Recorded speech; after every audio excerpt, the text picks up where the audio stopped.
Chapter 9. Nevertheless, the dimness shall not be such as was in her vexation, when at the first he lightly afflicted the land of Zebulun and the land of Naphtali, and afterward did more grievously afflict her by the way of the sea, beyond Jordan, in Galilee of the nations. The people that walked in darkness have seen a great light. They that dwell in the land of the shadow of death, upon them hath the light shined.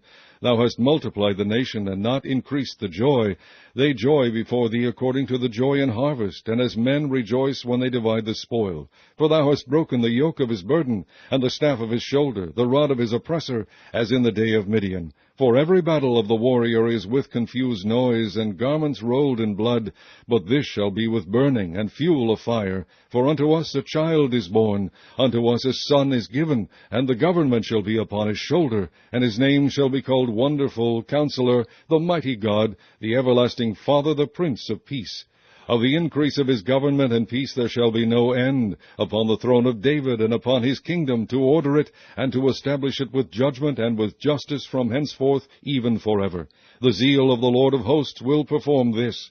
The Lord sent a word into Jacob, and it hath lighted upon Israel. And all the people shall know, even Ephraim and the inhabitant of Samaria, that say, in the pride and stoutness of heart, the bricks are fallen down, but we will build with hewn stones. The sycamores are cut down, but we will change them into cedars.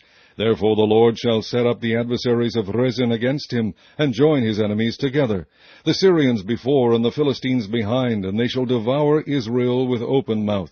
For all this his anger is not turned away, but his hand is stretched out still. For the people turneth not unto him that smiteth them, neither do they seek the Lord of hosts. Therefore the Lord will cut off from Israel head and tail, branch and rush, in one day.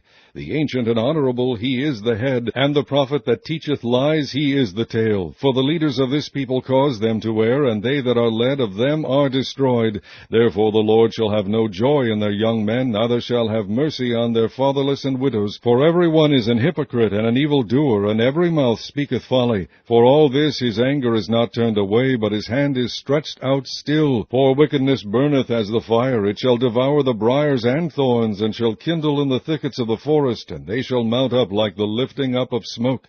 Through the wrath of the Lord of hosts is the land darkened, and the people shall be as the fuel of the fire. No man shall spare his brother. And he shall snatch on the right hand, and be hungry, and he shall eat on the left hand, and they shall not be satisfied. They shall eat every man the flesh of his own arm. Manasseh Ephraim, and Ephraim Manasseh, and they together shall be against Judah. For all this his anger is not turned away, but his hand is stretched out still.